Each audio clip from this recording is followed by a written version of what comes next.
Recently, Workers and Resources Soviet Republic included distribution-related buildings, medium distribution office and small distribution office. So you've seen them, but you're not quite sure how to use them?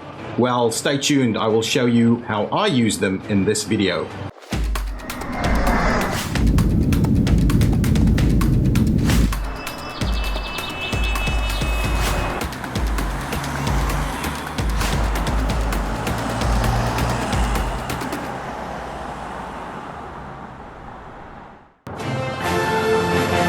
Hi guys, I'm ExactChaos, and today we're going to talk about one of the coolest new features of Workers and Resources Soviet Republic, the distribution office. Absolutely loving distribution offices. Moving goods around is just so much simpler if you have distribution offices. It effectively adds logic to how you move goods around. So don't just have trucks aimlessly moving back and forth, full or empty, because they're on a fixed route.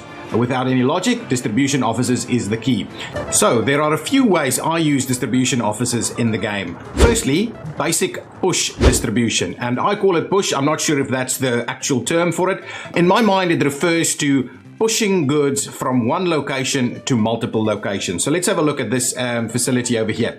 Here we've got a distribution center that loads in one location and unloads in a number of other locations. So it's basically coming over here and loading food and alcohol from the road cargo station over here that's being produced by these facilities, and it is also loading meat over here at the meat storage facility, and then it is distributing it. And I do love the fact that it highlights all the facilities that you're using to all of these facilities.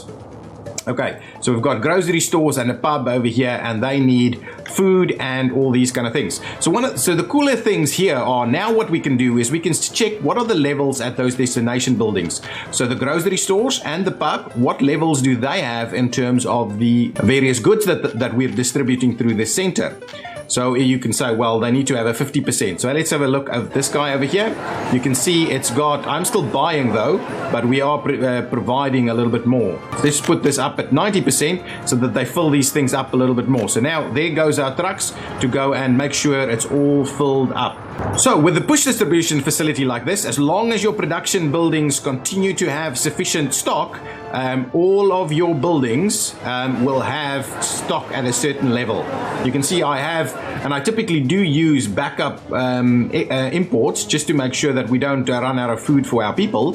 But the idea would be that our distribution center over here will ensure that all of that is available. Next, we have pull distribution. Not necessarily the correct technical term again, but in my mind, that's kind of how it works. We're unloading to one location and we're pulling from a number of other locations. So these gravel quarries or quarried stone quarries over here needs to fill up this aggregate storage over here. And we are using a pull distribution technique. So as long as the destination building isn't above 90% full, our distribution vehicles continues to go and collect goods at the various other facilities. So here we can see we're loading at one quarry, two quarries over here, and we're unloading at the truck aggregate unloading over here. In terms of the distribution, unloading facility doesn't actually have a storage limit, but it's actually reading the limit from this side. So that's the second way I like to use distribution centers. The third way is to manage your overflow, and specifically for exports. So we have a prefab facility over here, prefab factory, and it's continuously building prefab panels. And what happens in the game is you end up with a lot of things like prefab panels, and then the factory stops producing, and it's still filled with all the resources, and it's got the workers, but it stops producing. So what you do is you end up putting in a fixed route where we constantly export these prefab panels to the border. But then you undertake a big construction project, and all of a sudden you've run out and you've realized that 50% of your prefab panels you've been exporting. So this is where the managing of that overflow is excellent with distribution facilities. So my overflow management over here, I'm effectively saying that from this facility, if this facility is more than 80% full, then take to the local border post, right? And that's what these trucks are busy doing. So at the moment, they are just constantly back and forth going to export these things so that we can at least continue to produce, and you can make a bigger distribution facility as well. Center, so you have more vehicles constantly doing that. But then if you do undertake a large construction project, and all of a sudden you're drawing massive amounts of prefab panels, these guys will come and park over here and stop doing it. So let's quickly say, I'm going to simulate that, a big construction project. So we're going to just delete a lot of that. So now you can see that we don't have above 90% prefab panels available. So when these guys come back, they will, in fact, just come and park. They won't continue to come and pick up over here. So let's see when they come back, whether that is in fact what they do. And now as they come back, you see what they do is they come and park because there's not 90% in here. So they will wait until we have 90% panels in the storage facility again before they start taking them to the border post again. Finally, I like to use distribution centers or distribution offices to make sure that we've got certain types of goods available all over the map. You know, you need things like cement and gravel all over, and so distribution offices are a good way to do what I call chain distribution, where we effectively say this distribution office is going to go and collect gravel over here at our gravel facility, okay? And then it is going to bring it forward to this interim facility over here, just so that it is available in the surrounding area. Okay, so that's a chain distribution option. Now, what I'll do, and so as you can see, I typically like to leave these at 50 because what I try and do with chain distribution is ensure that all of my facilities have some goods available. So we don't want to draw this one empty if it's not producing. We want to make sure that it has at least, and all of them have at least 50. And to be honest, what we can do is we can also do 50-50 on both sides.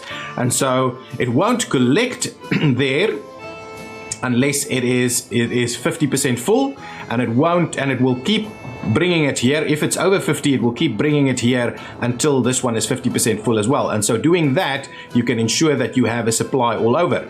Then I have a second chain distribution facility over here, chain distribution 2, and this one goes to collect cement as well as gravel and brings it forward over here to our gravel storage, but also to our prefab panel factory. We can. What I also do is I do put silos everywhere so that we kind of move that around the facility. So again, we can do that. As long as that one is 50% full, we go and collect until this one is 50% full. Similarly over there. So that's kind of a good way that we can ensure that our goods are moving around the map to the various locations so that they're locally available for our towns. But we don't have empty things running back and forth or full things running back and forth, not able to unload anywhere. And it just adds that logic that makes this game so much simpler to deal with, all of those kind of things. So yes, so there you have it. 4 ways I use distribution facilities just to make the game easier and not have trucks and things on the road all the time. One of the things I wish for in this game is that they also add distribution logic on the train network. That would just be awesome. So guys, if you've enjoyed this short little tutorial on how to use distribution centers, please hit that like button, subscribe to the channel if you want to see more stuff like that, and come and join us on the Discord where we have these kind of discussions. If you have questions, that's the place to go. Thank you so much. See you next time. Bye bye.